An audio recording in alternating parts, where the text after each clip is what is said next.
먼저 오초라는 독초가 있는데 쑥과 굉장히 비슷해요. 해마다 오초를 섭취하시고 병원에 실려오시는 환자들이 많대요. 이 오초는 조선시대에는 사약을 만들 때 사용할 정도로 맹독을 가지고 있다고 하는데, 많이 자랐을 때는 쑥과 어느 정도 구분이 되지만 어린 잎인 새순은 쑥과 너무 비슷해서 이런 사고가 자주 발생되게 된다고 해요. 그리고 쑥은 아무 데서나 채취해서 드시면 안 되는데 그 이유는 바로 중금속 때문이에요. 도심이나 하천, 도로변에서 채취한 쑥에서는 기준치 이상의 발암물질인 중금속이 검출이 되고, 쑥을 채취할 때는 각별히 주의하시고 웬만하면 안전하게 재배돼서 판매하는 쑥을 드시는 것을 권장드려요. 또한 이 쑥 자체에도 독성이 있어 주의가 필요한데,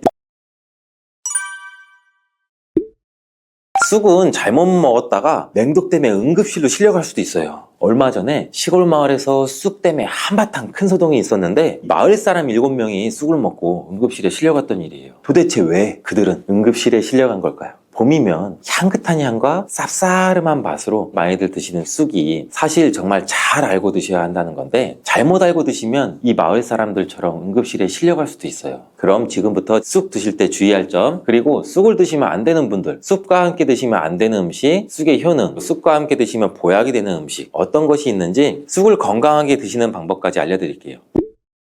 우리나라에 자라는 쑥의 종류가 40종이 넘고 쑥과 비슷하게 생긴 독초도 있어서 채취할 때 주의해야 되는데, 먼저 오초라는 독초가 있는데 쑥과 굉장히 비슷해요. 해마다 오초를 섭취하시고 병원에 실려오시는 환자들이 많대요. 이 오초는 조선시대에는 사약을 만들 때 사용할 정도로 맹독을 가지고 있다고 하는데, 많이 자랐을 때는 쑥과 어느 정도 구분이 되지만 어린 잎인 새순은 쑥과 너무 비슷해서 이런 사고가 자주 발생되게 된다고 해요. 그리고 쑥은 아무 데서나 채취해서 드시면 안 되는데 그 이유는 바로 중금속 때문이에요. 도심이나 하천, 도로변에서 채취한 쑥에서는 기준치 이상의 발암물질인 중금속이 검출이 되고, 쑥을 채취할 때는 각별히 주의하시고 웬만하면 안전하게 재배돼서 판매하는 쑥을 드시는 것을 권장드려요. 또한 이 쑥 자체에도 독성이 있어 주의가 필요한데, 소화기관이 약한 사람이 과다하게 섭취할 경우에 복통이나 설사, 문제가 발생할 수 있어요. 임산부가 쑥을 드시면 자궁 수축을 유발해서 조산이나 유산의 위험성도 증가시킬 수가 있고, 쑥의 독성은 봄에 채취할 때보다 여름에 채취한 쑥에서 강하게 나타나게 돼요. 쑥의 독성으로 인해서 알러지를 일으킬 수 있는데 재채기나 콧물, 눈물이 많이 날 수가 있고, 두드러기나 복통의 증상도 나타날 수가 있겠죠. 심하면은 호흡곤란도 생길 수가 있겠고, 평소에 복숭아, 사과, 해바라기, 국화과 식물로 인해서 알레르기 반응이 있으신 분들은 특별히 주의하시는 걸 당부드려요. 몸에 열이 많은 분들도 쑥을 함부로 드시면 안 돼요. 쑥이 몸에 좋다고 해서 계피나 대추 또는 약재 같은 걸 넣어서 차로 끓여 드시기도 하고, 물 대신 드시거나 쑥즙을 내어 드시는 분들도 많으신데, 평소에 몸에 열이 많은 분들은 이렇게 드시면 안 돼요. 한의학 쪽에서는 생쑥은 따뜻하고 익힌 쑥은 뜨겁고 매운 성질을 갖고 있는 식물이라고 해요. 몸에 열이 많은 분들이 쑥을 저렇게 드시면 몸에 지나치게 많은 열이 발생해 오히려 부작용이 발생할 수가 있는데, 게다가 열은 특히 가슴과 머리 쪽으로 올라가게 돼요. 이 열로 인해 혈압도 올라갈 수가 있겠고 심장질환의 원인이 될 수도 있겠죠. 이런 쑥을 드실 때는 함께 먹는 음식도 중요한데, 절대로 함께 드시면 안 되는 음식은 우유예요. 요새 쑥을 이용해 케이크도 만들고 음료로 쑥 라떼 같은 것도 인기가 높은데, 쑥의 효능이 우유와 함께 먹으면 전부 사라지게 돼요. 우유의 카제인 단백질이 쑥에 있는 폴리페놀과 결합해서 몸에 흡수되지 않고 배출되도록 만들어요. 그래서 아무리 좋은 쑥도 우유와 함께 드시면 크게 소용이 없다니 굉장히 아쉽죠. 이때 한 가지 방법이 있어요. 우유 대신에 아몬드유나 오트밀 같은 대체우를 사용하시면 이런 문제는 바로 해결이 가능하죠. 그렇다면 쑥은 이렇게 주의할 점만 있을까요? 당연히 쑥에는 우리 몸에 좋은 효능들이 굉장히 많은데, 쑥의 효능 4가지를 바로 알려드릴게요.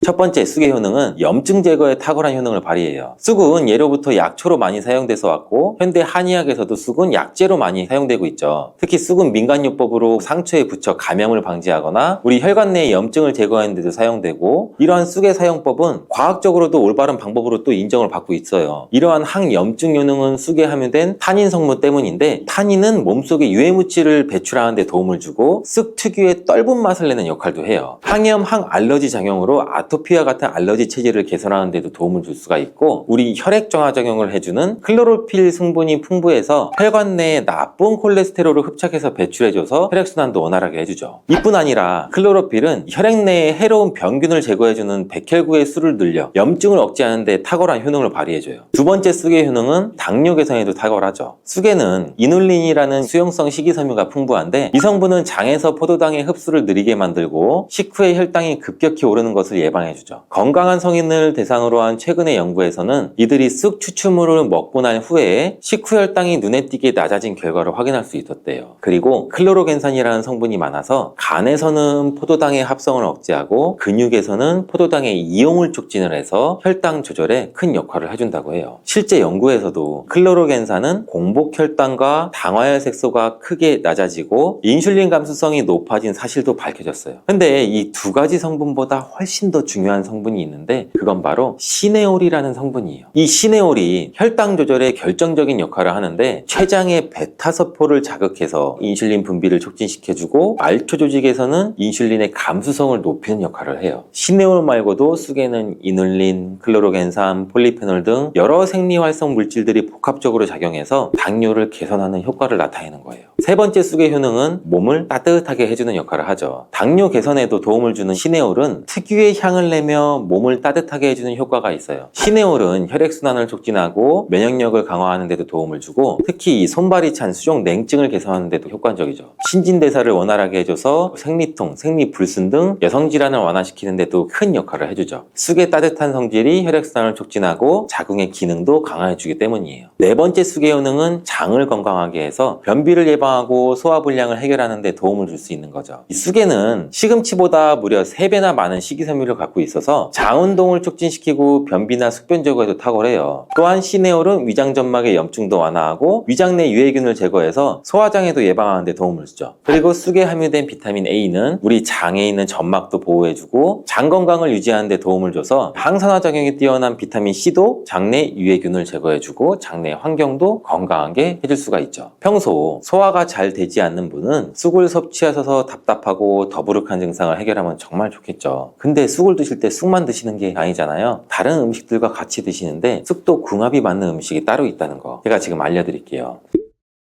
쑥과 함께 드시면 보약이 되는 첫 번째 음식은 쌀이에요. 쑥하면 생각나는 음식이 쑥떡 아닌가요? 어릴 적 쑥개떡을 맛있게 먹었던 기억이 있는데 쑥떡은 우리나라 사람들한테 사랑받는 음식이죠. 많은 분들이 나이가 들면서 당뇨도 많이 생기고 혈당도 오르는 것을 염려해서 쌀밥을 줄이시는 경우가 많이 있는데 쌀은 우리 식단에서 빼놓을 수가 없는 거예요. 쌀은 70% 이상이 녹말로 구성되어 있어서 우리 몸에 필요한 에너지를 제공하는 핵심 원료죠. 이 녹말은 우리 몸에 거의 완벽하게 흡수되는데 쌀에는 6% 이상의 단백질도 함유가 되어 있어서 근육에 필요한 활력과 에너지를 보충해주는 역할도 해요. 하지만 이 쌀에는 지방, 식이섬유, 미네랄, 비타민이 굉장히 부족하죠. 쑥과 함께 드시면 이런 문제는 해결할 수가 있겠죠. 쑥은 칼슘도 풍부해서 뼈를 튼튼하게 할 뿐만 아니라 많은 비타민을 갖고 있어 쌀의 부족함을 채워주는 역할을 하죠. 두 번째 쑥과 함께 드시면 보약이 되는 음식은 브로콜리예요. 쑥과 브로콜리를 함께 드시면 염증과 항암에 놀라운 효능을 갖게 돼요. 브로콜리는 건강에 좋은 채소라는 사실을 잘 알고 계시는데 쑥과 함께 드시면 그 효과는 폭발적으로 향상돼요. 우선 철분의 흡수율이 2배 이상 높아지고 그래서 철분이 부족한 산모뿐 아니라 모든 연령대의 여성분들 좋은 식품이 될 수가 있어요. 그리고 서로 무기질과 비타민의 구성이 좋아서 염증 해소에 정말 대단한 시너지 효과도 발휘하게 되고 혈액이 산성화돼서 염증이 생기는 것을 차단해주고 세균에 대한 저항력도 길러줘요. 최고의 항염, 항암 식품이 될 수가 있죠. 또한 쑥과 브로콜리, 식이섬유가 함께 작용하면 놀라운 효능을 발휘해요. 쑥에는 아테미신산이라는 식이섬유가 풍부한데 이 성분이 간에서 중성지방의 대사를 원활하게 하는데 도움을 줄 수가 있고 이렇게 되면 지방간도 도움을 줄 수가 있고 몸에 지방이 저장되는 것도 막아줘서 다이어트와 붓기 제거, 특히 뱃살 제거에도 탁월할 수가 있죠. 세 번째 쑥과 함께 드시면 보약이 되는 음식은 계란이에요. 쑥과 계란을 함께 드시면 나이가 들면서 많이 생기는 신경통과 손발저림 증상도 도움을 줄 수가 있는데 특별히 여성분들한테 도움이 많이 돼요. 쑥은 따뜻한 성질을 갖고 있다고 했잖아요. 혈액순환이 잘 되고 몸의 붓기와 독소를 제거해주는 효과가 좋아서 신경통, 저림 같은 증상을 진정시키는데 도움을 주고 계란의 단백질과 쑥이 만나 근육을 단단하게 만들어주고 계란에는 단백질과 항산화 성분이 풍부하지만 비타민 C가 부족한데 쑥에는 많은 비타민 C가 들어있어서 계란의 부족한 부분을 채워줄 수가 있겠죠. 쑥의 칼슘과 미네랄은 혈액 속에서 세포의 균형을 지켜주고 폐도 정화해줘 폐질환도 완화시켜주는 효과도 가지고 있어요. 또한 골다공증과 같은 뼈질환도 예방해주기도 하고 뇌 건강에도 또 좋아요. 계란의 콜린 성분과 쑥의 비타민이 함께 기억력과 인지 기능력을 향상시켜주고 뇌세포를 보호해서 치매를 예방해주는 효과도 갖고 있어요. 네 번째, 쑥과 함께 드시면 보약이 되는 음식은 콩나물이에요. 콩나물과 쑥은 식이섬유와 필수 아미노산이 풍부해서 소화 기능을 강화시켜주는데 큰 시너지를 발휘해요. 콩나물에는 다양한 비타민과 미네랄이 풍부해서 자연적인 비타민 보충제 역할도 하고, 콩나물에는 지방이 적지만 이를 쑥과 함께 섭취함으로써 우리 몸의 염증을 줄이고 면역력 강화에 필요한 비타민 C와 E를 보충할 수가 있어요. 또한 쑥과 콩나물을 함께 드시면 피부 건강에도 도움을 주는데, 콩나물에 함유된 실리카와 쑥의 비타민이 함께 작용해서 피부 탄력과 보습을 개선할 뿐 아니라 노화를 예방할 수 있는 정말 좋은 궁합이에요. 쑥하고 함께 드시면 좋은 음식은 이렇게 많은데, 그렇다면 쑥은 어떻게 드셔야 건강하고 맛있게 드실 수가 있을까요? 쑥떡 같은 음식은 이미 잘 알고 계시잖아요. 쑥을 세척해서 말린 다음에 가루로 만들어 두시면 여러 요리에 사용하기 편하고 오랫동안 보관하기도 좋아요. 요거트에 쑥가루를 섞어 드시면 혈당 관리와 더불어 장 건강에도 도움을 줄 수 있고, 밥 지을 때 잡곡과 함께 쑥을 넣어도 좋고, 쑥 부침개, 쑥 전병 만들어 드셔도 맛과 향이 좋겠죠. 계란물에 쑥가루를 넣어 계란말이 해 드셔도 되고, 계란찜이나 계란국에 쑥을 넣어 드셔도 되고, 계란찜이나 계란말이를 만들 때 브로콜리까지 넣어 드시면 더욱더 건강에 좋은 음식이 될 수가 있겠죠.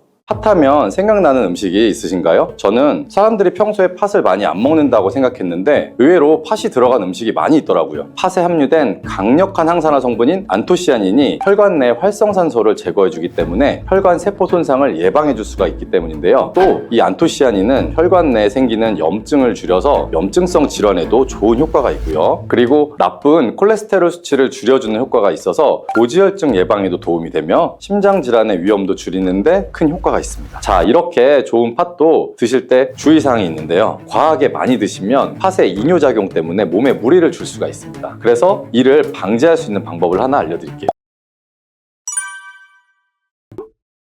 팥 이렇게 드시면 당뇨가 사라지고 뱃살이 쏙 빠집니다. 여러분, 겨울에 동지가 되면 우리가 무얼 먹나요? 바로 팥죽이죠. 또 겨울 간식으로 이 팥이 들어간 붕어빵, 호빵 같은 간식도 자주 먹는데요. 이 팥과 함께 먹으면 보약과 같은 효과를 만들 수 있는 식품들도 있고, 또 잘못 먹으면 오히려 건강에 마이너스가 되는 음식도 있습니다. 그래서 오늘은 이 팥의 효능 8가지와 드실 때 주의할 점, 그리고 함께 드시면 좋은 음식 4가지에 대해서 알려드리겠습니다. 팥하면 생각나는 음식이 있으신가요? 저는 사람들이 평소에 팥을 많이 안 먹는다고 생각했는데 의외로 팥이 들어간 음식이 많이 있더라고요. 대표적인 음식은 시루떡이 있고요. 그리고 겨울에 간식으로 많이 먹는 붕어빵, 또 우리가 제과점에서 사 먹는 빵들에도 팥이 생각보다 많이 들어있습니다. 또 여름에는 제일 좋아하는 팥빙수도 있고요. 겨울에는 동지가 되면 팥죽도 먹게 되죠. 자, 이런 팥 요리를 집에서 해 먹는 경우도 많은데, 팥을 집에서 직접 삶을 때 혹시 소다를 넣고 삶는 분들 많지 않으시나요? 팥을 삶을 때 이 소다를 넣게 되면 팥의 색상이 더욱 선명해지고 팥을 더욱 부드럽게 해주어서 팥을 삶는 데 걸리는 시간을 줄여주기 때문인데요. 하지만 앞으로 절대 이 소다를 사용하지 마시기 바랍니다. 그 이유는 소다를 넣고 팥을 삶게 되면 팥의 영양소가 파괴가 돼서 우리가 팥의 좋은 성분을 모두 흡수할 수 없게 되기 때문이에요. 자, 그래서 어떻게 그런 팥 요리를 하는 게 좋은지 제가 말씀드릴게요. 자, 팥을 삶을 때는 먼저 흐르는 물에 깨끗이 세척해서 이물질을 모두 제거해 주시고요. 물에 담가서 한 4시간 정도를 충분히 불려주세요. 그렇게 해서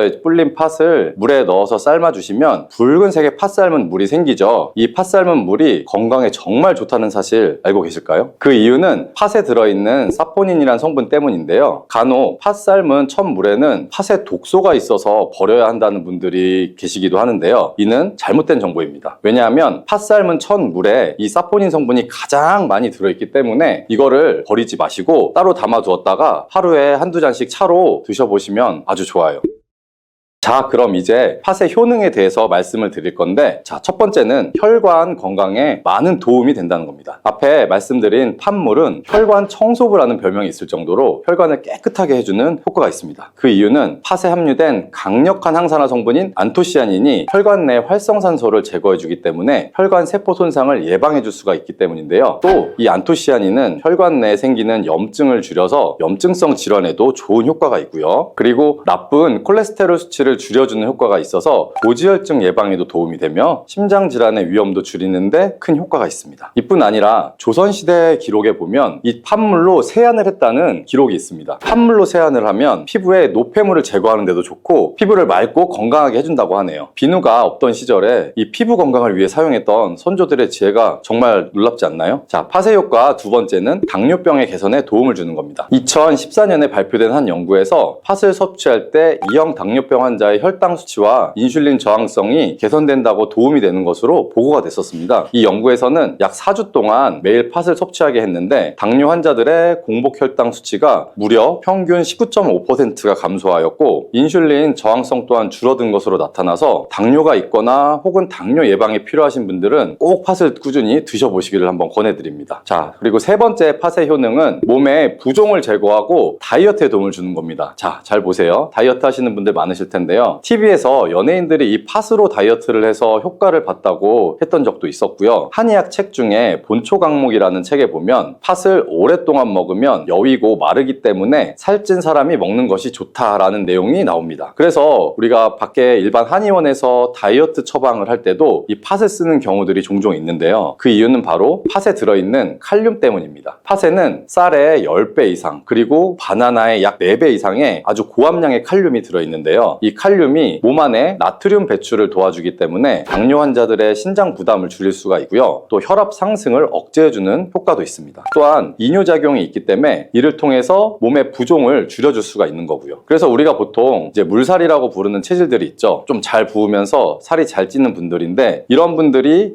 다이어트 할 때 이 팥을 이용해 보시면 아주 좋은 효과를 보실 수가 있습니다. 그래서 그에 대한 연구 결과도 있었는데요. 실험쥐에 팥 추출물을 먹여봤습니다. 그랬더니 근육 손실 없이 체지방 함량이 약 30% 정도가 줄었고 몸무게도 37%가 감소했다고 하네요. 뭐 사람과 완전히 똑같을 수는 없겠지만 분명히 팥이 체중 감량에 도움이 된다는 결과라고 볼 수가 있습니다. 자, 그리고 네 번째 팥의 효능은 변비를 개선하는 데 도움을 주는 겁니다. 팥에는 앞에서 말씀드린 사포닌뿐만 아니라 많은 양의 식이섬유가 들어있기 때문인데요. 사과에 비해서 약 10배나 많은 식이섬유가 들어있습니다. 굉장히 많은 양입니다. 그래서 팥을 섭취하게 되면 이 식이섬유가 장 운동을 활발하게 만들어주면서 또 대변도 부드럽게 만들어주고 그래서 배변 자체가 좀 원활하게 될 수가 있고요. 또한 이 식이섬유는 장에 있는 유익균들에게 풍부한 먹이를 제공해주는 효과가 있는데요. 그래서 장내에 있는 유익균들의 증식에도 직접적으로 효과를 주게 됩니다. 이를 통해서 장의 전반적인 환경을 좋게 바꿔줄 수가 있고 이것은 몸의 면역력의 향상과도 연결이 되기 때문에 우리가 뭐 요즘에 프로바이오틱스 유산균 제품들 많이 드시는데 프로바이오틱스를 복용하실 때 이 팥을 함께 드셔보시면 그 효과가 더 커지는 것을 느끼실 수가 있을 겁니다. 자, 다섯 번째 팥의 효능은 탈모 예방에 도움을 주는 겁니다. 우리가 나이가 들게 되면 보통 이제 이 머리숱이 점점 줄어들고 머리가 빠지게 되면서 고민하시는 분들이 정말 많으신데요. 팥과 함께 천연 탈모약이라 불리는 수수를 함께 드셔보시면 이 탈모 예방에 큰 도움이 될 수가 있습니다. 자, 그 이유를 알려드릴게요. 그 이유는 바로 팥과 수수에 들어있는 비오틴이라는 성분 때문인데요. 이 비오틴은 모발의 모공에서 자라는 단계부터 이제 필요하고 손상된 머릿결이 재생되는 데까지 관여하는 정말 중요한 성분입니다. 건강한 머릿결을 만드는 데 있어서 꼭 필요한 성분이라고 할 수 있고요. 이 비오틴이 만약에 몸속에서 이제 부족해지면 머리카락이 얇아지면서 성장이 잘 안 되게 되고 또 많이 빠지면서 두피 건강 자체가 떨어지게 됩니다. 그리고 두피가 건조해질 수도 있고요. 가려움증이 생기면서 탈모를 가속화시킬 수가 있는 거죠. 그런데 팥에는 이 비오틴뿐 아니라 모발 성장에 도움이 되는 아미노산 또한 풍부하고 아까 말씀드린 수수에는 미네랄 성분이 풍부하기 때문에 이 머리카락을 건강하게 유지하는데 아주 직접적으로 도움을 주게 되고요. 또한 팥과 수수에 함유된 항산화 물질들이 머릿결을 상하게 하는 프리라디칼 성분을 중화시켜 줄 수가 있기 때문에 전반적인 머리카락 건강에 큰 도움을 줄 수가 있습니다. 그리고 여섯 번째 팥의 효능은 쌀을 주식으로 하는 우리나라 사람에게 꼭 필요한 탄수화물 소화를 도와주는 것입니다. 이는 팥에 함유되어 있는 비타민 B의 역할 덕분인데요. 이 비타민 B는 탄수화물, 단백질, 지방을 에너지로 변환시켜서 우리 몸에 충전해주는 역할을 합니다. 또한 신경 전달 물질인 뉴로트랜스미터의 합성에 관여해서 이 뇌신경을 건강하게 하는 데에도 도움을 줍니다. 팥을 잘 섭취하시면 뇌를 건강하게 해서 치매 예방에도 일정 부분 효과를 받으실 수가 있는 거죠. 자, 앞에서 팥과 함께 먹으면 좋은 음식이 수수가 나왔었죠. 하나 더 말씀드릴게요. 바로 호박입니다. 호박은 기본적으로 여러 가지 영양 성분들이 풍부하지만 호박에는 비타민 B가 없기 때문에 호박과 팥을 함께 드시면 서로의 부족한 부분을 채워주는 효과가 있고요. 또한 호박에도 소화 기능을 개선해주는 기능이 있어서 팥과 함께 드시면 그 시너지 효과가 생기게 됩니다. 그리고 팥처럼 호박에도 이뇨작용이 있는데요. 팥과 호박의 이뇨작용은 과정은 조금 다릅니다. 팥은 몸속의 부종, 노폐물, 독소를 빨아들인 다음에 이것을 배출해주는 이뇨작용을 하고요. 호박은 신장에서 만들어지는 호르몬의 분비를 억제해서 이뇨작용을 촉진하게 되는데 이렇게 되면 신장의 과다하게 축적되는 수분을 배출하는 역할을 해줄 수가 있기 때문에 더 도움이 될 수가 있습니다. 자, 7번째 팥의 효능은 빈혈을 개선하는 데 도움을 주는 겁니다. 보통 우리 몸에 철분이 부족해지면 빈혈 증상이 나타나게 되죠. 어지럽고 두통이 생기거나 또 몸에 힘이 없어서 체력이 떨어지는 이런 증상들이 나타나게 되는데, 팥에는 앞에서 얘기했던 단백질, 식이섬유, 칼륨, 비타민, 비오틴뿐만 아니라 바로 칼슘과 철분이 아주 많이 풍부합니다. 팥에 함유된 철분의 함량이 우유의 약 100배나 된다는 사실 알고 계셨나요? 그래서 팥을 드시면 철분 부족으로 인한 빈혈을 개선하는 데 도움이 되기 때문에 빈혈이 있으신 분들은 꼭 기억하시면 좋겠습니다. 자, 8번째 팥의 효능은 스트레스를 줄여주는 데 도움을 주는 겁니다. 팥에 함유된 비타민 B가 이 신경계를 안정화시켜주는 효과가 있기 때문에 우리가 스트레스를 받을 때 오는 여러 가지 증상들을 줄여줄 수가 있고요. 또 팥에는 마그네슘의 함량도 높은데요. 마그네슘 또한 신체의 스트레스 반응을 조절하는데 아주 중요한 역할을 해줍니다. 그래서 팥 속에 들어있는 이 마그네슘을 통해서도 스트레스를 받았을 때 우리 몸이 회복되는데 도움을 받을 수가 있는 겁니다. 그리고 팥에는 복합 탄수화물도 풍부한데요. 이 복합 탄수화물은 천천히 소화가 돼서 우리 몸의 급격한 이 혈당 상승을 방지해주고 일정한 에너지 공급을 유지하는데 도움이 됩니다. 이는 우리가 스트레스 상황에서도 안정적으로 에너지 공급을 유지할 수 있게 해줘서 스트레스를 관리하는데 도움이 될 수가 있습니다.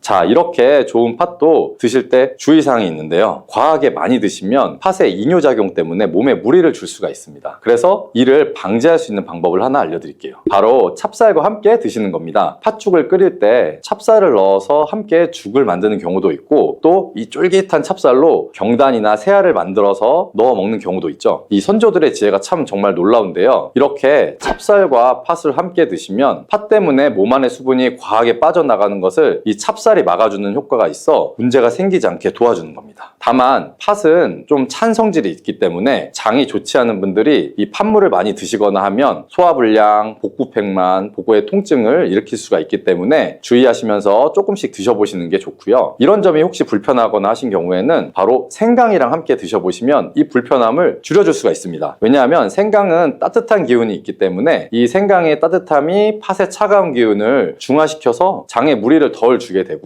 또 팥에는 항암 효과가 뛰어난 안토시아닌이 많이 들어있는데 이 생강의 매운맛을 내는 진저롤과 쇼가올 성분이 몸속의 발암물질을 제거해주는 효과가 있습니다. 그리고 생강을 드실 때 이것을 쪄서 말려서 드시면 이런 효과가 약 10배 정도 증가하게 된다고 하니까 꼭 기억하시면 좋겠습니다. 보통 여성의 경우에 폐경이 오면서 이제 골밀도가 떨어지고 골다공증이 오게 되는 경우들이 많죠. 이 골다공증을 예방하기 위해서 보통 뭘 드실까요? 그렇죠. 칼슘제를 섭취하게 되고, 또 필요한 경우에는 병원에 가서 처방약을 받아서 복용을 하게 되는데요. 깻잎에는 이 칼슘이 굉장히 많이 들어 있습니다. 채소 중에 칼슘의 왕이라는 시금치보다도 무려 7배 정도나 많은 양이 들어 있고요. 우유보다도 2배나 더 많은 칼슘을 가지고 있습니다. 그런데 이 칼슘은 몸의 흡수율이 좀 낮은 특징이 있는데요. 그래서 칼슘 영양제를 복용을 해도 효과가 약한 경우들이 좀 있습니다. 깻잎에 많이 들어있는 성분 중에 그런데 비타민 K가 있는데요. 이 비타민 K는 칼슘의 대사에 관여하는 오스테오칼신이라는 단백질을 활성화시키는 역할을 합니다. 이 오스테오칼신의 역할이 혈관 속에 있는 칼슘이 뼈로 이동하는 것을 도와주기 때문에 조금 더 직접적으로 이 골밀도를 높이는 데 도움을 주게 됩니다.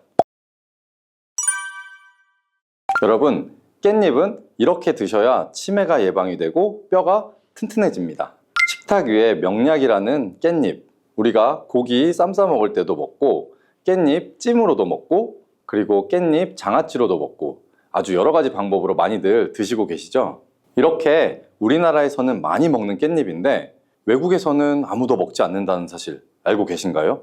깻잎은 우리나라에서만 먹는 채소랍니다. 그런데 여러분, 이 깻잎에 대해서 얼마나 알고 계실까요?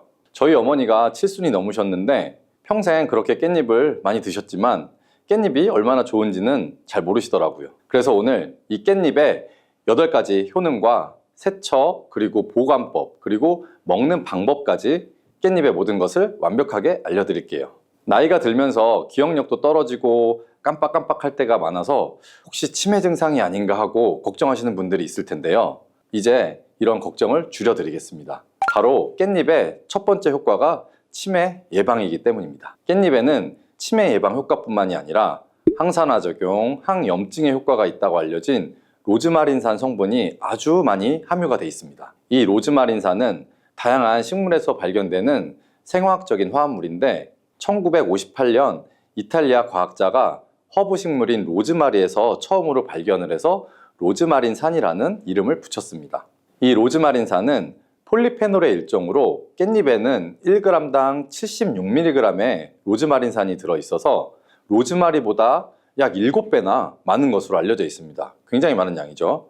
이 로즈마린산은 뇌 속에 아세틸콜린이라는 성분이 분해되는 걸 막아주는데요. 이 아세틸콜린의 역할이 바로 뇌 속에서 뇌신경세포 간의 정보를 전달해주며 그래서 우리의 기억력, 인지 능력을 강화시켜주는 기능을 합니다. 치매 환자는 이 아세틸콜린이 쉽게 분해되면서 치매 증상이 악화되는 경우가 있는데요. 깻잎 속의 로즈마린산이 이렇게 중요한 아세틸콜린을 보호하는 기능을 한다는 거죠. 또한 깻잎에는 비타민 A, 비타민 C, 비타민 E 등이 풍부해서 뇌세포의 손상을 막아주고 뇌 노화를 예방해줍니다. 그리고 깻잎에는 철분이 풍부한데요. 그래서 빈혈 예방에도 효과가 좋고 이는 뇌 산소 공급을 더 원활하게 해주기 때문에 다방면으로 뇌 건강에 도움을 받을 수가 있는 겁니다. 그리고 부가적으로 우리가 치매 예방을 위해서는 이 깻잎 섭취와 함께 규칙적인 운동, 균형 잡힌 식습관, 그리고 스트레스 관리 등이 함께 이루어지면 훨씬 더 좋은 효과를 발휘할 수가 있습니다. 깻잎의 두 번째 효능은 바로 뼈 건강에 도움을 주는 겁니다. 보통 여성의 경우에 폐경이 오면서 이제 골밀도가 떨어지고 골다공증이 오게 되는 경우들이 많죠. 이 골다공증을 예방하기 위해서 보통 뭘 드실까요? 그렇죠. 칼슘제를 섭취하게 되고 또 필요한 경우에는 병원에 가서 처방약을 받아서 복용을 하게 되는데요. 깻잎에는 이 칼슘이 굉장히 많이 들어 있습니다. 채소 중에 칼슘의 왕이라는 시금치보다도 무려 7배 정도나 많은 양이 들어 있고요. 우유보다도 2배나 더 많은 칼슘을 가지고 있습니다.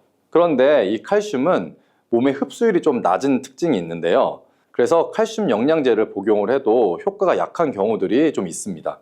깻잎에 많이 들어있는 성분 중에 그런데 비타민 K가 있는데요. 이 비타민 K는 칼슘의 대사에 관여하는 오스테오칼신이라는 단백질을 활성화시키는 역할을 합니다. 이 오스테오칼신의 역할이 혈관 속에 있는 칼슘이 뼈로 이동하는 것을 도와주기 때문에 조금 더 직접적으로 이 골밀도를 높이는데 도움을 주게 됩니다. 이렇게 깻잎은 다방면으로 골다공증 예방에도 큰 도움을 주는 것이죠. 정말 놀라운 효과죠? 자, 그리고 깻잎의 세 번째 효능은 바로 항암작용입니다.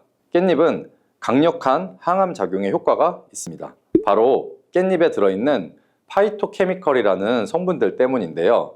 특히 루테올린, 퀘세틴 같은 성분들은 암세포가 증식 및 전이 되는 것을 억제하고 암세포가 자연스럽게 죽도록 하는 자멸 기전을 유도하는 효과가 있습니다. 또한 항산화, 항염증 효과도 있기 때문에 암세포가 발현되는 것을 초기부터 억제하는 효과가 있는 거고요.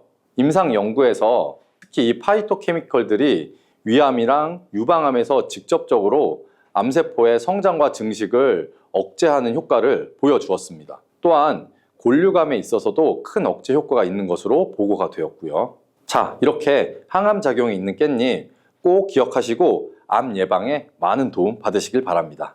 자, 네 번째 깻잎의 효능은 눈 건강에 도움을 주는 겁니다. 깻잎에는 루테인이 풍부하게 들어있는데요. 요즘에 많이 쓰기 때문에 대부분 다 아는 성분일 텐데요. 루테인은 눈의 망막에 축적이 되는 항산화제로서 자외선에 의해 발생하는 활성산소를 제거해서 눈의 노화를 예방하고 시력을 유지하는 데 반드시 필요하고요.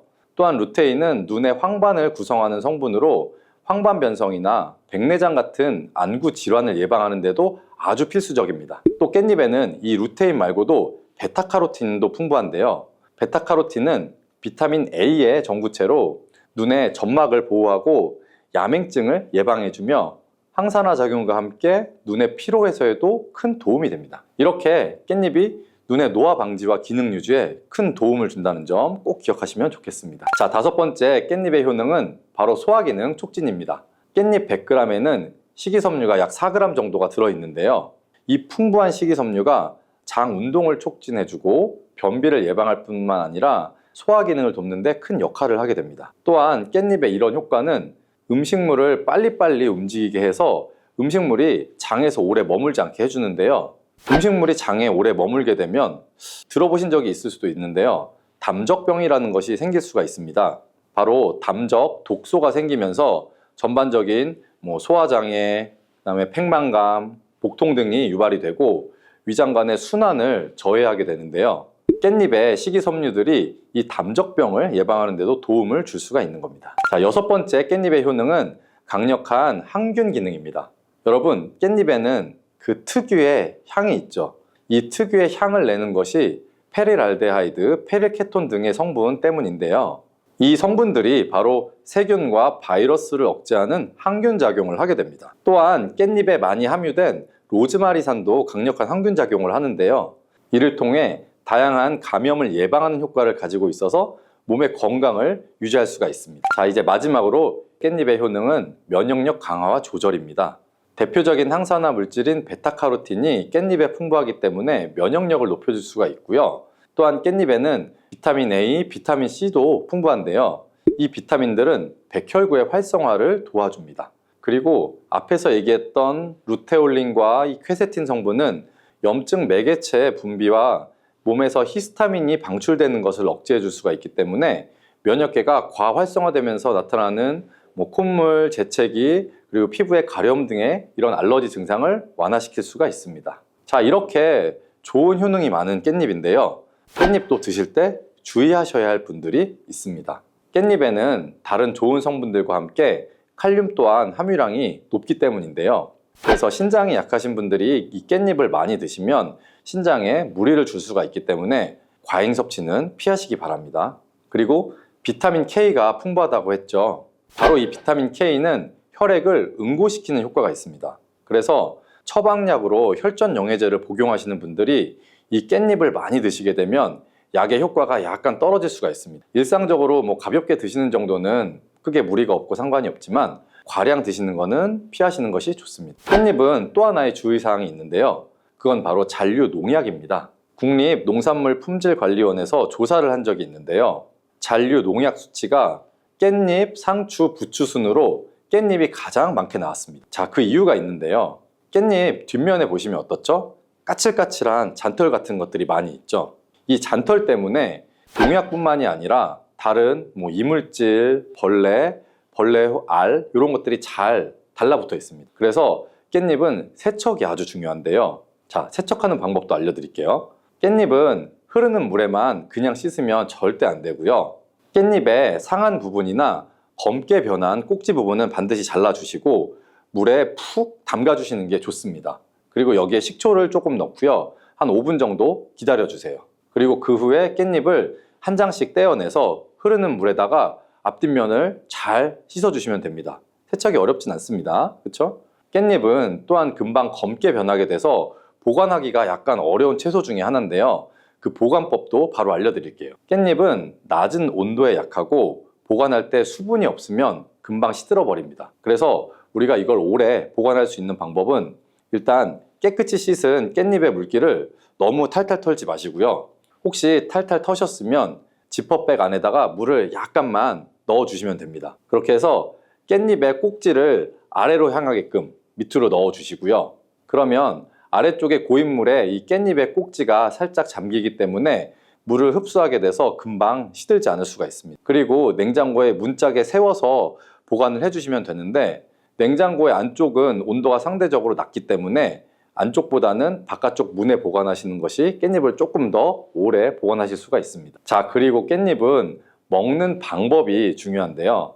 깻잎을 생으로 먹을 때도 좋지만 찜으로 먹을 때 영양소 흡수를 더 많이 할 수가 있습니다. 자, 간단하면서도 맛도 좋고 영양도 좋은 깻잎찜 만드는 방법을 바로 알려드릴게요. 우선 잘 씻은 깻잎을 준비하시고요. 그리고 양념장을 만들어야 됩니다. 양념장에는 고춧가루 1스푼, 또 간장 1스푼, 그리고 물을 한 5스푼 정도를 넣어주시는데요. 여기에 다시마 육수가 있으면 더 좋습니다. 그리고 설탕 1스푼, 매실청 1스푼, 그리고 들기름을 2스푼 정도 넣어주시고요. 양파 반 개 정도를 잘 다진 다음에 양념장에 넣어주시고 잘 섞어주세요. 들기름을 사용하게 되면 향도 좋을 뿐 아니라 들기름에는 항염증에 효과가 좋은 감마리놀른선이 풍부하기 때문에 아토피나 피부 건조증이 있으신 분들은 도움을 받으실 수가 있고요. 그리고 깻잎과 들기름을 같이 조리하면 깻잎의 풍부한 항산화 성분인 베타카로틴의 흡수율을 올려주는 효과도 있습니다. 자, 오늘 알려드릴 이 깻잎찜은 불을 사용하지 않고 전자레인지를 이용할 건데요. 전자레인지 용기에다가 깻잎을 넣고 양념장을 잘 묻혀주시면 됩니다. 또 깻잎을 넣고 양념장을 묻혀주시고 이렇게 겹겹이 깻잎을 잘 넣어주신 다음에 랩으로 덮어주시고 숨 구멍을 몇 개 퐁퐁 뚫어주세요. 그리고 전자레인지에 놓고 한 2분 정도 돌려주시면 끝입니다. 어때요? 정말 간단하죠? 자, 두 번째 깻잎을 먹는 방법은 바로 깻잎 두부 계란전입니다. 아마 드셔보신 분도 있을 텐데요. 먼저 잘 씻은 깻잎을 채를 썰어 주시고요. 여기에다가 두부를 반모 정도 면포에 걸러서 물기를 짜주시면 됩니다. 그리고 계란을 2개 정도 넣어서 소금으로 해주셔서 간을 좀 해주시고요. 그리고 전체를 잘 섞은 다음에 반죽을 해서 이제 팬에다가 잘 붙여주시면 되는데요.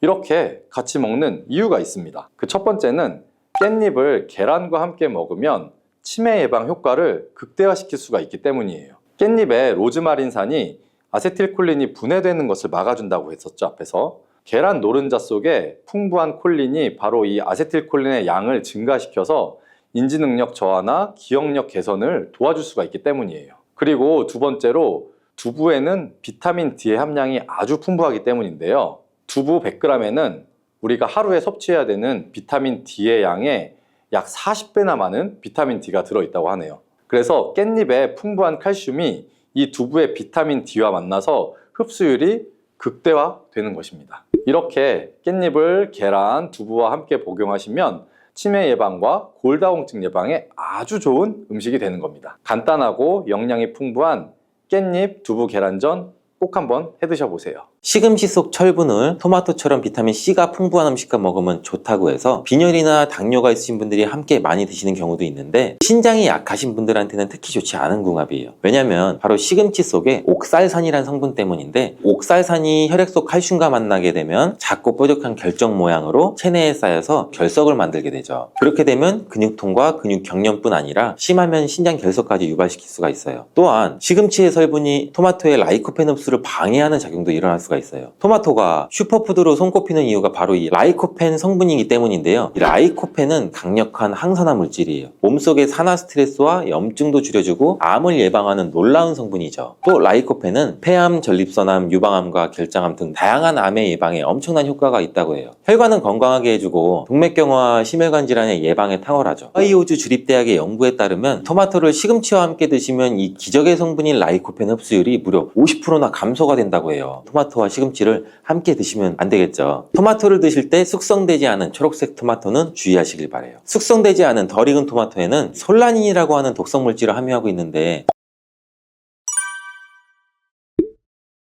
식탁위의 보약인 토마토는 세계 10대 푸드 중 하나로 영양소 폭탄인데요. 토마토에는 라이코펜을 비롯해 각종 비타민과 이 필수 영양소가 많이 들어있죠. 면역력 강화나 성인병 예방, 항암 효과, 항노화 등 다양한 효능과 연구도 진행되고 있죠. 최근에는 세계에서 가장 많이 소비되는 채소로 알려지면서 토마토의 효능에 대한 관심도 더욱 높아지고 있는데 토마토와 함께 먹으면 안 되는 음식과 주의할 점, 그리고 토마토와 함께 드시면 보약이 되는 음식까지 토마토에 대해서 모든 걸 알려드릴게요. 철분과 비타민이 많아 요즘 들어 특히 주목받고 있는 채소가 시금치인데 시금치는 토마토와 상극으로 함께 드시면 안 돼요. 시금치 속 철분을 토마토처럼 비타민C가 풍부한 음식과 먹으면 좋다고 해서 빈혈이나 당뇨가 있으신 분들이 함께 많이 드시는 경우도 있는데 신장이 약하신 분들한테는 특히 좋지 않은 궁합이에요. 왜냐면 바로 시금치 속에 옥살산이라는 성분 때문인데 옥살산이 혈액 속 칼슘과 만나게 되면 작고 뾰족한 결정 모양으로 체내에 쌓여서 결석을 만들게 되죠. 그렇게 되면 근육통과 근육 경련뿐 아니라 심하면 신장 결석까지 유발시킬 수가 있어요. 또한 시금치의 성분이 토마토의 라이코펜 흡수를 방해하는 작용도 일어날 수가 있어요. 토마토가 슈퍼푸드로 손꼽히는 이유가 바로 이 라이코펜 성분이기 때문인데요. 이 라이코펜은 강력한 항산화 물질이에요. 몸속의 산화 스트레스와 염증도 줄여주고 암을 예방하는 놀라운 성분이죠. 또 라이코펜은 폐암, 전립선암, 유방암과 결장암 등 다양한 암의 예방에 엄청난 효과가 있다고 해요. 혈관은 건강하게 해주고 동맥경화, 심혈관 질환의 예방에 탁월하죠. 하이오즈 주립대학의 연구에 따르면 토마토를 시금치와 함께 드시면 이 기적의 성분인 라이코펜 흡수율이 무려 50%나 감소가 된다고 해요. 토마토와 시금치를 함께 드시면 안 되겠죠. 토마토를 드실 때 숙성되지 않은 초록색 토마토는 주의하시길 바래요. 숙성되지 않은 덜 익은 토마토에는 솔라닌이라고 하는 독성물질을 함유하고 있는데, 솔라닌은 이 식물이 해충이나 질병으로부터 스스로를 보호하기 위해 생성되는 자연 방어물질이에요. 감자에 싹에 들어있는 독성물질이죠. 이 솔라닌을 섭취하게 되면 복통이나 구토, 현기증, 두통, 심하면 마비까지 올 수 있는 증상이 나타날 수가 있으니 주의하시길 바라고, 토마토 요리를 할 때 한 가지 주의할 점은 단맛을 좋아하시는 분들이 간혹 설탕을 첨가해 드시는데 제발 이 설탕만을 피해 주시길 바래요. 설탕은 토마토의 영양 성분을 파괴하기 때문에 건강을 위해 두신 토마토가 아무짝에도 쓸모가 없거든요. 그리고 이 설탕이 몸속에 들어오면 설탕을 분해하기 위해 비타민 B군이 사용되는데, 비타민 B는 피로도 감소시키고 뇌의 활동도 활성화시키는데 중요한 성분이죠. 토마토에는 비타민 B가 함유되어 있는데 설탕 때문에 오히려 체내 흡수율이 감소되고 설탕으로 인해 혈관 내 혈당도 상승되게 또 안 좋은 결과를 초래할 수가 있겠죠. 기억력의 중추인 해마를 위축시켜 혈관성 치매에도 위험을 높이고, 고혈당성 당뇨병을 넘어 정말 과도하게 장기간 드시면 암까지도 발생될 가능성이 높아지게 돼서 토마토의 항산화 효과를 전혀 누릴 수가 없게 되죠. 혹시 토마토 케첩 많이 사용하시나요? 달콤상콤한 맛이 좋아 계란 후라이에도 뿌려 먹고 다양한 요리에도 사용되는 토마토 케첩도 우리 몸에 독이 된다는 사실. 실제로 케첩 한 스푼에 설탕이 약 4g 정도 들어있어요. 이는 시중에 판매되는 초콜릿에 들어있는 설탕보다 더 많은 양이에요. 이뿐 아니라 케첩의 영양 성분을 살펴보면 상과당, 소금, 합성, 착색료, 향신료 등 수많은 감미료와 식품 첨가물이 들어있어요. 케첩이 토마토를 원료로 만들어져 건강한 재료라고 알고 계신 분들도 계시겠지만, 케첩 속 토마토는 가공 과정과 첨가물들에 의해서 영양 성분이 많이 파괴되어 있고 오히려 우리 몸을 공격하는 성분들이 가득해요. 그렇다면 토마토와 함께 먹으면 보약이 되는 음식은 어떤 게 있을까요? 토마토는 비타민, 베타카로틴, 라이코펜, 무기질 등 영양 성분이 굉장히 풍부해요. 한 가지 부족한 영양 성분은 단백질이에요. 양질의 단백질과 함께 드시게 되면 거의 완벽한 영양 성분을 우리 몸에 보충할 수 있는데, 그 중에서도 특히 추천드리는 것은 고기예요. 50대 이후 나이가 들수록 꼭 고기를 챙겨 드셔야 하는 가장 큰 이유는 단백질인데, 단백질은 우리 몸의 중요한 구성 성분으로 세포와 근육의 주 재료라서 만약 단백질 섭취가 부족하면 잇몸도 약해지고 치아도 빠지기도 하고 머리카락도 얇아져 탈모가 오기도 하고 면역세포를 충분히 만들어내지 못하게 돼요. 물론 콩과 두부도 훌륭한 단백질 공급원이지만 식물성 단백질은 필수 아미노산의 종류나 양이 충분하지 않을 수가 있어요. 반면 동물성 단백질은 식물성 단백질보다 우리 몸에 흡수가 잘 되기 때문에 나이가 들수록 반드시 조금이라도 챙겨 드셔야 돼요. 또한 단백질은 행복 호르몬으로 알려진 세로토닌의 원료로 우울증을 예방하는 효과도 있어요. 특히 돼지고기 속에 풍부한 비타민 B1은 뇌 기능을 활성화해서 치매를 예방해 주기도 해요. 이렇게 좋은 고기를 섭취할 때도 한 가지 문제가 있는데, 우리 몸은 약 알칼리성을 유지해야 되는데 육류는 산성식품이라는 거예요. 바로 이 토마토가 문제를 해결해 줄 수가 있죠. 토마토는 대표적인 알칼리 식품으로 산성인 육류와 함께 드시면 단백질의 소화를 도와주고 위장의 부담을 줄여줘 토마토의 풍부한 섬유질이 변비를 예방해서 위장 건강을 지켜줄 수가 있어요. 그리고 토마토는 어떻게 드시는 게 좋을까요?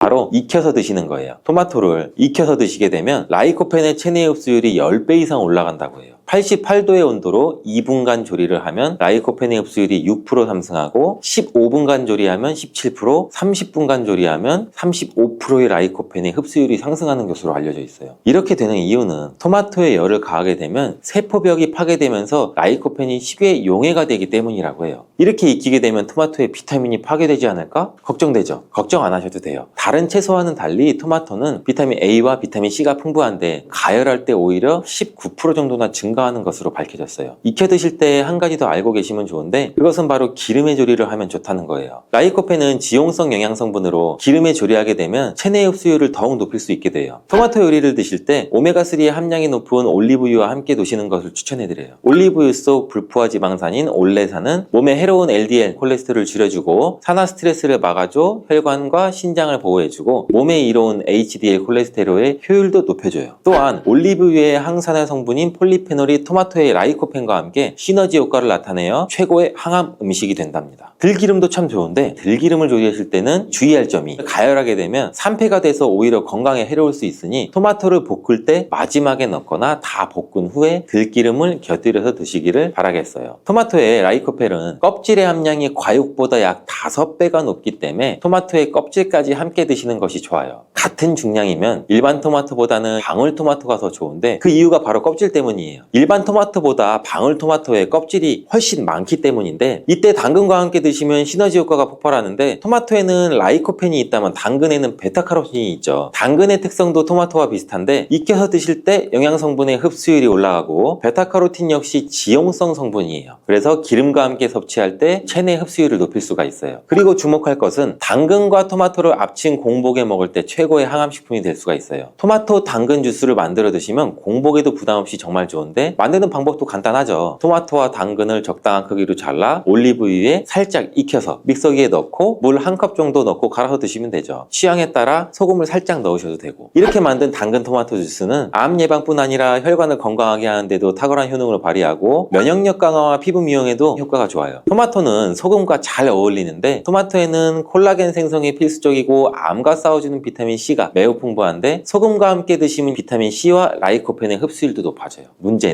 토마토의 비타민 C는 공기 중에 산소와 만나면 쉽게 산화가 돼요. 이때 토마토를 자른 단면에 소금을 살짝 뿌려주시면 토마토에 얇은 막을 씌워줄 수 있거든요. 비타민 C의 산화를 억제해주는 데 도움을 줄 수가 있어요. 소금이 걱정이시겠지만 토마토에는 혈압을 낮추고 심혈관 질환의 발병률을 줄여주는 칼륨이 매우 풍부하게 들어있어서 칼륨이 오히려 나트륨을 배출해주고 오히려 세포와 에너지의 대사가 원활해지는 효과가 있어요. 또 토마토와 함께 드시면 좋은 식품으로 계란을 빼놓을 수가 없죠. 완전 식품의 대표주자 계란에는 단백질이 풍부하지만 비타민 C와 식이섬유가 부족한데 이를 토마토가 보충해줘서 토마토의 부족한 단백질을 계란이 보충해줘요. 함께 섭취할 때 좋은 시너지 효과를 낼 수가 있어요. 토마토의 라이코펜도 계란과 함께 섭취 시 체내 흡수율이 높아지고 항산화 효과와 면역력 강화에도 좋은 효과를 나타낼 수가 있죠. 토마토와 계란은 함께 볶아서 드시면 되는데 만드는 방법도 알려드릴게요. 먼저 계란을 풀어 달궈진 팬에 넣고 스크램블처럼 만들어주죠. 만든 스크램블은 접시에 옮겨 놓고 팬에 올리브유를 넣고 다진 파를 볶아 파기름을 내줘요. 그리고 적당한 크기로 자른 토마토를 넣고 잘 볶다가 마무리 될 때쯤에 접시에 옮겨 놓았던 스크램블을 넣고 조금 더 볶아주면 끝. 정말 간단하죠. 취향에 따라서 간장이나 굴소스 같은 조미료를 기호에 따라 살짝씩 첨가해 주셔도 되죠. 이렇게 토마토 계란 볶음은 아침 공복에 드시면 소화도 잘 될 뿐 아니라 풍부한 영양 성분과 계란의 포만감으로 다이어트에도 정말 좋은 식품이 돼요. 브로콜리도 참 좋은데 브로콜리는 토마토와 함께 세계 10대 푸드에 들어가는 채소예요. 토마토가 전립선 암에 좋다고 했는데 브로콜리와 함께 섭취하시게 되면 효과는 더욱 증가된다는 연구 결과도 있어요. 또한 브로콜리는 토마토의 영양 성분 흡수율을 높여주고 혈압을 조절해주고 동맥경화를 예방하는 데에도 도움을 준다고 해요. 또 아보카도라는 과일 알고 계시죠? 아보카도 또한 토마토와 함께 먹으면 좋은 음식인데 아보카도에는 불포화 지방산이 풍부해서 토마토의 라이코펜 성분을 흡수하는 데 도움을 줘요. 아보카도에는 루테인, 지아잔틴 같은 이 카로티노이드 성분도 풍부해서 눈 건강에도 도움을 주는 효과도 발휘하기도 하죠.